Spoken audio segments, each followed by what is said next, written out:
मित्र हो, आज जगाची लोकसंख्या जवळजवळ 7.5 अब्ज आहे. पैकी 1/4 लोकांनाच फक्त इंग्रजी समजतं. याचा दुसरा अर्थ असा की तब्बल 75% लोकांना इंग्रजीतलं ओ का ठो म्हणून काही कळत नाही. Wait a second. Let me understand how many of you understand what I just said. No surprise. By the way, it was Marathi, my mother tongue. Almost 7% of the national population speaks Marathi. Imagine what if I continue to give my entire talk in Marathi, or maybe in any other language which you don't understand. Well, you have choice to stop me or walk out, right? But billions of people out there who do not have these options, they have to keep struggling to understand what is being said to them by others. UNESCO estimated that about 2.3 billion people, that is almost 40% of the world population, do not have access to education in their own language.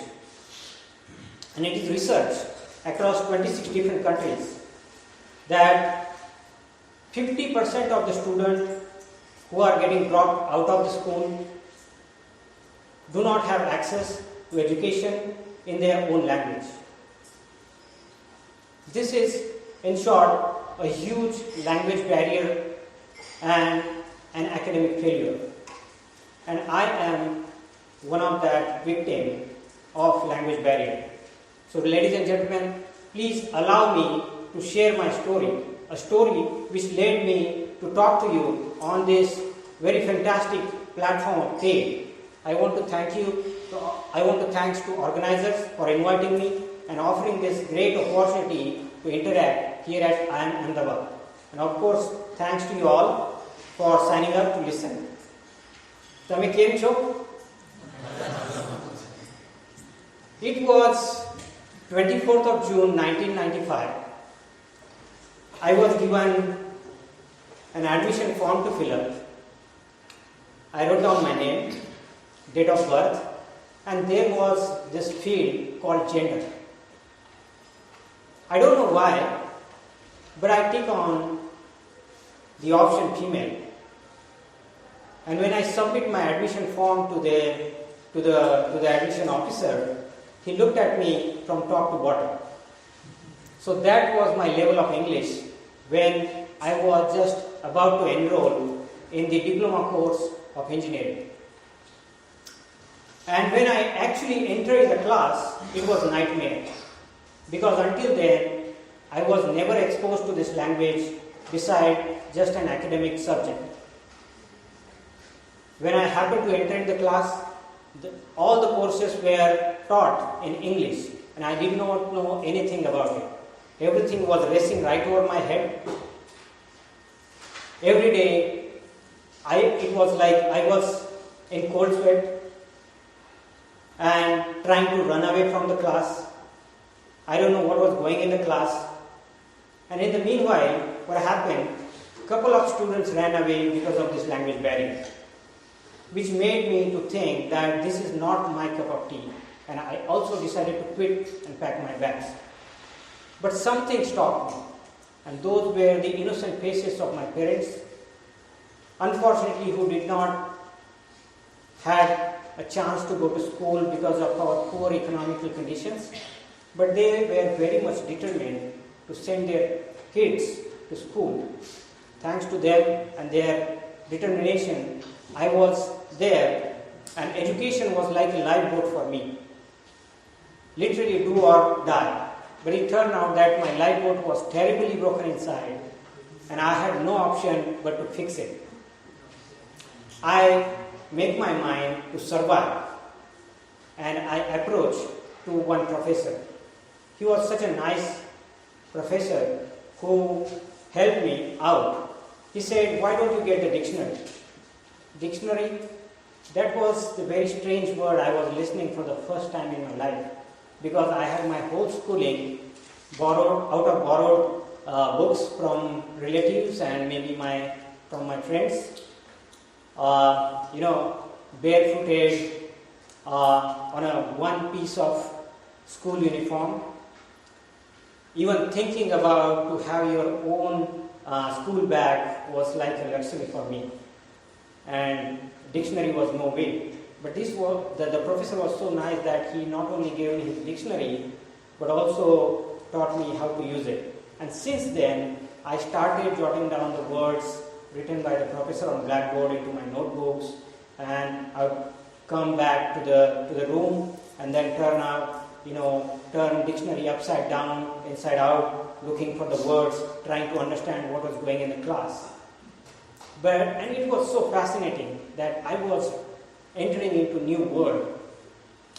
I was slowly making progress, and when result came out, it was learned that only 4 out of 60 students were passing the class in all the subjects. I was surely not one of those 4. And once again, I lost my hopes to become an engineer. But to all and my own surprise, I had literally made the top in the class. And that was the moment when I first realized how powerfully my success is connected to the friendship with this so phenomenal thing called dictionary. It is awesome. I was happy, of course, but I was also sad at the same time. I was sad for those who dropped out. Certainly they would have become engineers, they would have made it. But, and there are millions out there who also come with the big dreams. They know the opportunities, but they may not have the right tools like language.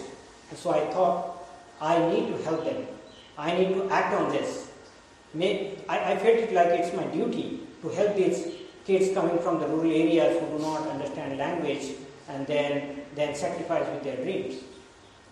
And so I make my mind to take this as a challenge and to work on language barrier. In first go, I started distributing photocopies of my own compiled dictionary among my friends. But there were limitations how many photocopies I could possibly distribute. Then come the option to have a booklet kind of dictionary. But then I thought it is not feasible. And I was working on it and looking for new and innovative ideas, how I can address this issue. And in this process, somehow I realized that digital dictionary could solve this problem. But how to make a digital dictionary? I didn't even know the ABCs of computer. So in order to search out for help, I asked a few of my friends who know the computing well, but in vain. It's okay. Everyone has their own priority. So I again make my mind to learn computing.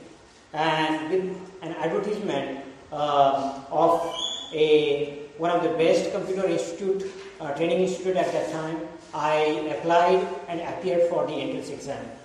I was qualified to, but at the end of the process, I was literally thrown out.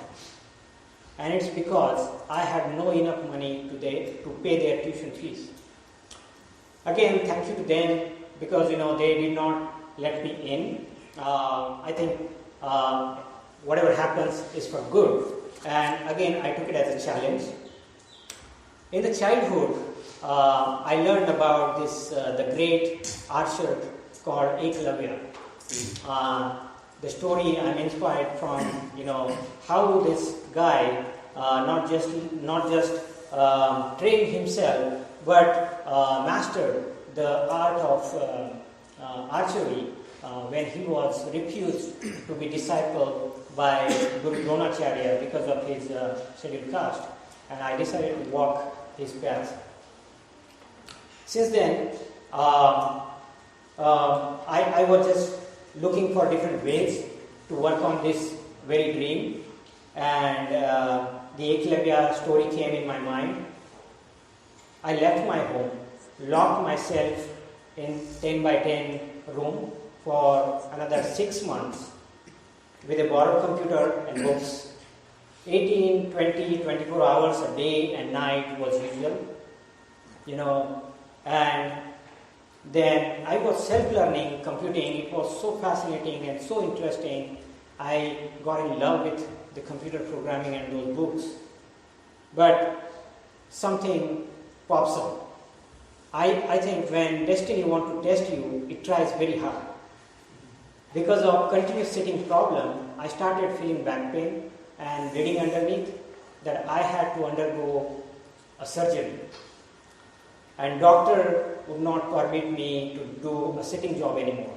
But I was so passionate that I put the monitor literally into the chair, and I used to lay down on my chest on the top of the table,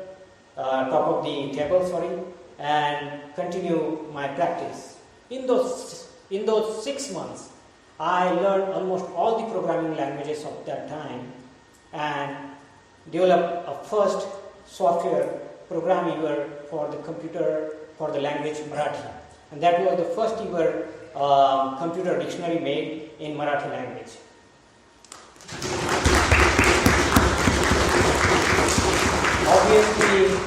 Obviously there was huge demand for that, and it went viral.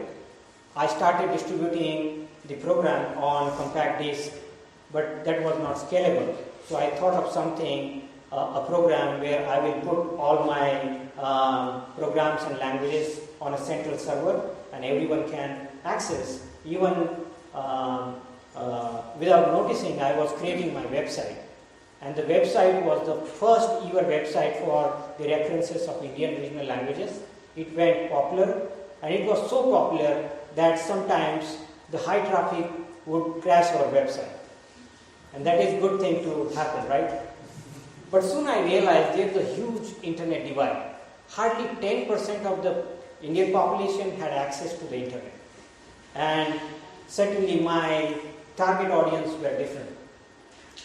I was thinking about it, and then began the revolution of mobile phones. I used to see the tiny mobile phones in everyone's hands and pocket.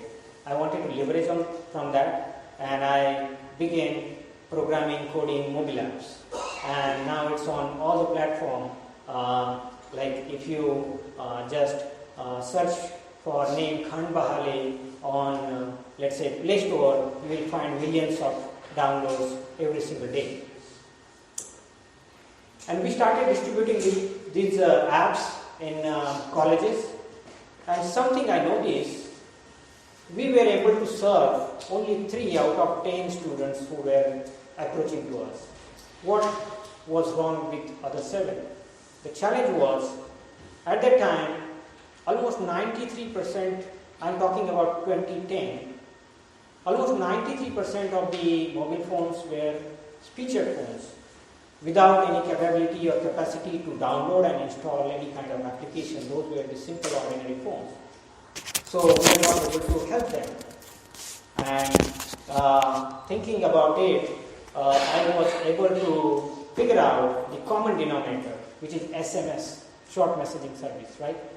And then we were able to create a short messaging service, SMS gateway, and start a service called Dictionary on SMS, where anyone can just send a text to a particular number and will get back the meanings in whatever requested language. That was awesome. So friends, since 1998, with a single language, trying to fix my own problem, I was able to create the world's most multilingual translation platform in 22 official languages of India, starting from myself. Now the user base is about 100 million users across 150 countries.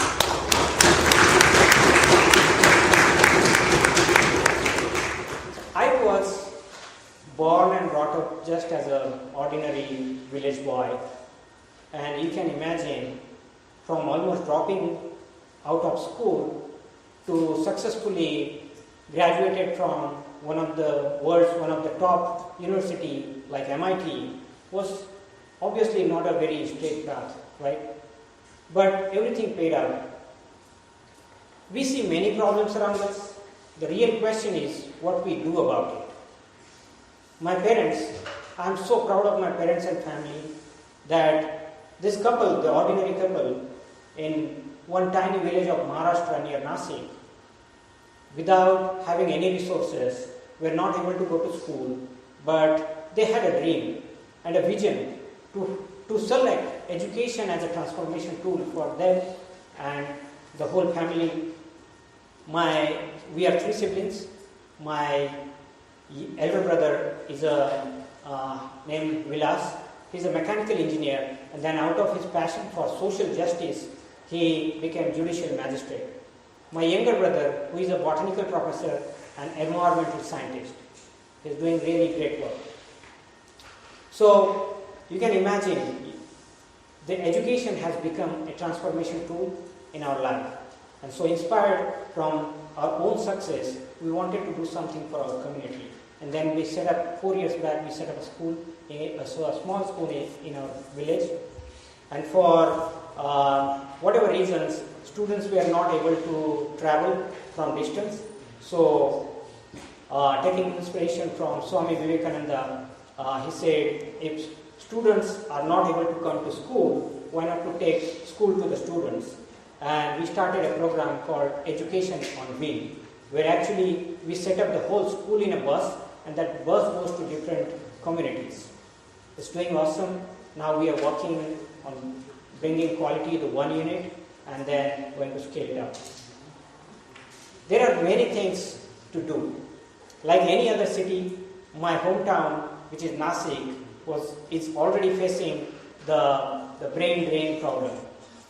Thousands of graduates every single year moving to the bigger cities, hunting for jobs, leaving the local problems aside, unaddressed for the communities. Few like-minded friends and I started initiative. We called it as Kumbhathon. Actually, the effort was for Kumbh Mela because it was the right mix to think about the mix of problems. And long story short, in just 2.5 years, there were 12 startups coming out of it, and we could see the trend is changing. Now we have a brain gain. So, to sum up, we see many problems around us, and the real question is what we do about it. We have, again, choice. If we can solve it, we can try to solve it. If we can't solve, talking about it or just complaining about it, I think it's a contribution. But ignorance. So going forward, on every single day and moment of my life, I would like to this obvious question to myself: am I a solver, a complainer,